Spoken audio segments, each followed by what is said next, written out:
जुड़ गए हैं जो अपने बिग एंड बोल्ड कॉल्स के लिए जाने जाते हैं। समझते हैं कि बाजार में अब क्या स्ट्रैटेजी रखनी चाहिए और उन्हें चार्ट पर किन शेयरों में बड़े मूव के संकेत मिल रहे हैं। Sushil ji, good morning. पहले गुड तो मॉर्निंग। चार्ट लेकर आइए एक हफ्ते का बीएससी का, बॉम्बे स्टॉक एक्सचेंज। वो पिछले हफ्ते की बिग एंड बोल्ड कॉल थी सुशील जी की। सुशील जी, अच्छा पैसा बनाकर दिया उस कॉल ने ऑलरेडी, लेकिन खैर आपका व्यू काफ़ी लंबा था और काफ़ी मतलब प्राइस वाइज भी काफ़ी ऊपर था।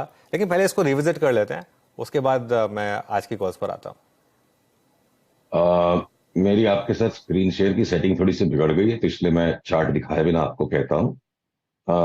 देखिए, जब आप लंबे व्यू के लिए स्टॉक को लेते हैं और अगर उसने शॉर्ट टर्म में बहुत बड़ा गेन दे दिया है, आपके पास दो ही रास्ते हैं। आपको कोई डिसीजन अगर लेना है कि मैं टेम्पररी टेक प्रॉफिट करूं या नहीं करूं, तो कॉस्ट ऑफ डिसीजन अगर कैलकुलेट करना संभव हो, कोई आपको स्विंग पॉइंट मिल रहा है, तो कॉस्ट ऑफ डिसीजन कैलकुलेट हो जाएगा कि भाई मैंने एक बार यहाँ बेच दिया और उसके बाद भी इसके ऊपर चला गया तो मैं वापस ले लूंगा। और कॉस्ट ऑफ इनडिसीजन है कि अगर मैं कोई डिसीजन ही नहीं लेता हूं तो यहां से भी 700 रुपये और मिलेंगे। तो अगर cost of indecision is much cheaper than the cost of decision, तो हम खड़े रहेंगे। 40-50 रुपए की टेक प्रॉफिट कोई बीएससी के अंदर बीच में आ गई तो मुझे कोई भी आश्चर्य नहीं होगा, पर ये 50 रुपया कमाने के चक्कर में ट्रेडिंग में मैं 700 रुपए की चाल नहीं छोड़ूंगा। तो कहीं इंसान को ट्रेडिंग करनी चाहिए, कहीं इन्वेस्टिंग करनी चाहिए। तो बॉम्बे स्टॉक एक्सचेंज हमारे लिए शांति से होल्ड है। होल्ड है, चलिए। आज की बिग बोल्ड कॉल क्या है फिर सुशील? अनुज देखो, ये तो बिग बोल्ड कॉल आप लोग प्यार से नाम दे देते हो बिग बोल्ड कॉल।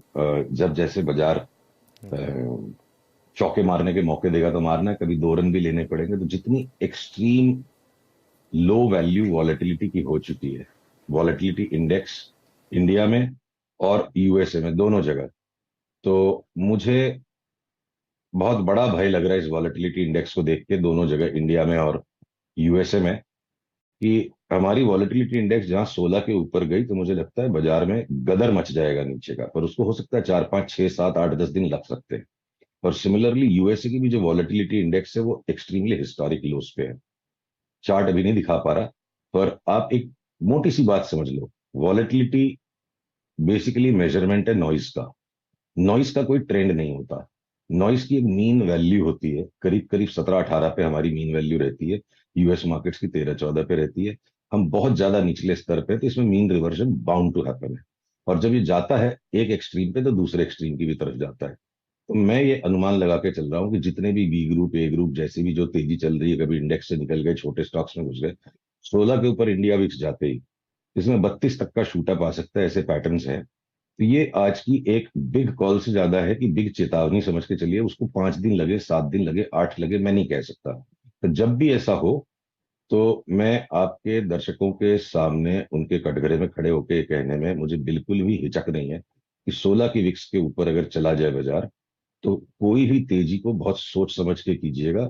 बाजार बहुत धड़म से नीचे आ सकता है उसके बाद। 11.97 की विक्स अगर 16 के ऊपर जाती है तो एक बार फिर से सर से बात करेंगे सुशील जी से, लेकिन उसके बाद स्थिति का जो स्थिति होगी उसका उसकी पुष्टि मतलब उसके बारे में एक आपको संकेत दे चुके हैं सुशील जी। अच्छा सर, अर्निंग सीजन हमारा आप देख ही रहे हैं। I mean Kotak Mahindra bank के नंबर्स आए, उसके बाद वो प्रॉफिट टेकिंग में चला गया। अभी अगर मैं बैंकों में पूछूं कि बैंकों में यहाँ आई थिंक सुशील सर का जो संपर्क है वो टूट गया। जैसे ही एक बार फिर से स्थापित होता है उनसे बात करने की कोशिश करेंगे। मेरा जो प्रश्न था वो तो बैंकों में था कि बैंकों में यहाँ से आगे लीड कौन करेगा। बहरहाल इस बीच निफ्टी ने अभी अभी एक इंटरडे हाई जो फ्रेश क्रिएट किया था, इट वाज 18,180, और बैंक निफ्टी ने जो इंटरडे हाई क्रिएट किया था इट वाज 43,468। तो दोनों ही इंडिसेस अपने जो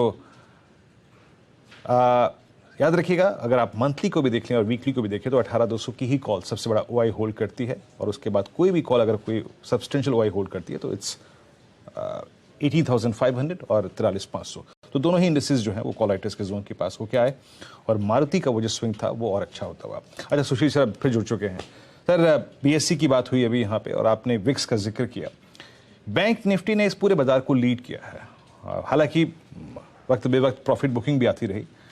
अभी भी क्या लगता है आपको, यहाँ से अगर बैंक निफ्टी को और चलना है तो लीडरशिप किसके हाथ में रहेगी, कौन डिलीवर करेगा?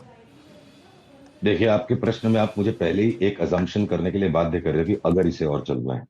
और मैं जिस माइंडसेट से चार्ट्स को देख पा रहा हूं, या जो चार्ट्स मेरा माइंडसेट जो क्रिएट कर रही हैं, कि बैंक निफ्टी जो अभी भी इठला रही है, अभी भी जो ये थोड़ा स्ट्रेंथ हमें दिखा रही है, इसमें सिर्फ कोटक महिंद्रा बैंक और एसबीआई के कारण रस बना हुआ है। आईसीआईसीआई बैंक हो या एचडीएफसी हो, ये बाकी मोमेंटम के साथ साथ इसे पुश बस साथ करते जा रहे हैं। तो अगर ये बाजार में रिवर्सल आया, जिसकी मुझे काफी अब चिंता है, तो मुझे लगता है सबसे ज्यादा ये बड़े बैंक्स गिरेंगे। तो कोटक महिंद्रा और एसबीआई इस स्ट्रेंथ में लैगार्ड्स हैं, और इन दोनों की वजह से लास्ट लास्ट में बैंक निफ्टी में अभी भी स्ट्रेंथ बना हुआ है। मुझे यहां से नहीं लगता है कि कोई बैंक निफ्टी इस भाव से नया लेके 1000, 2000, 3000 पॉइंट कमा सकता है। ये लास्ट लास्ट की चमक बची हुई लगती है। तो हम इंतजार में हैं कि कब कंफर्म्ड रिवर्सल मिले और हम इसे बेचेंगे। देखिए, अप ट्रेंड लाइन टूटने के बाद बस खाली हम उसे रिक्लेम करने की कोशिश करें, और पूरा रैली स्ट्रक्चर है। तो बैंक निफ्टी में मैं तेजी बनाने के लिए कोई नए बिंदु नहीं खोज रहा हूं। मैं इस इंतजार में हूं कि कब मैं इसको बेच पाऊं सफलता के साथ। सुशील सर, कोई लास्ट मतलब कोई स्टॉक्स जो आपके रेडार पर हो इस समय, लॉन्ग या शॉर्ट? देखिए, बहुत सारे बी ग्रुप के स्टॉक्स है जिनमें क्या है, उनका नेचर ऐसा है कि वो 20-20%, 30-30% की चाल 7 दिन में दे देते हैं। मतलब लो ओनरशिप है। अब अगर आईडीबीआई जैसा स्टॉक मैं कहूं यहां से अब बढ़ जाएगा 7 दिन में, तो हमारा इरादा वो नहीं है। अब 6 महीने के लिए लेके बैठो, डबल हो जाएगा निफ्टी, चाहे कहीं भी जाए। तो अ, अभी परिस्थिति करीब करीब इस तरह की बनी हो, जैसे दीवार पिक्चर में वो डायलॉग था ना, कि मेरे पास माँ है।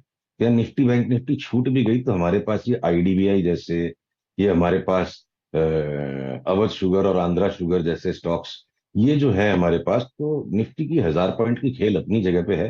अब 3 से 6 महीने का व्यू लेने वाला और दुनिया भर के स्टॉक्स को खरीद के बैठने वाला बाजार लौट के आ चुका है। ओके। अच्छा, एक आप गोल्ड और सिल्वर में एक व्यू बना रहे थे, उस पर जरा एक बात हो जाए। हाँ, व्यू क्या है, ये तो क्लियर एनालिसिस है। देखिए, कल सिल्वर ने एक डबल टॉप बनाया है। ये वेरी शॉर्ट टर्म ट्रेडिंग की बात अलग है, पर अब जो सेल सिग्नल कल सिल्वर में आ चुका, तो मैंने 7-8 दिन पहले हमने सोशल मीडिया पे पोस्ट की थी कि अपनी अपनी पत्नियों से कह दीजिए कि हम दिवाली तक सोना चांदी नहीं लेंगे, तो इतने ही पैसों में 50% ज्यादा चांदी मिल जाएगी और 30% ज्यादा गोल्ड मिल जाएगा। तो वो सिग्नल का कॉन्फर्मेशन तकरीबन कल आ गया। मुझे यहां से 30 से 35% तक की सिल्वर में वन वे करेक्शन दिखती है, और गोल्ड भी यहां से 20% घट के करीब $1600 तक चला जाए। तो जो सोना चांदी में निवेश करते हैं, या घर में शादी ब्याह के लिए भी इकट्ठा करते हैं कि आगे बच्चों की शादियां करनी, दिवाली तक संयम रखिए, काफी सस्ते मिल सकते हैं दोनों। ओके, चलिए फिर सुशील जी, आज का समय हमारा समाप्त हुआ, तो आज इस चर्चा को यहीं विराम देंगे।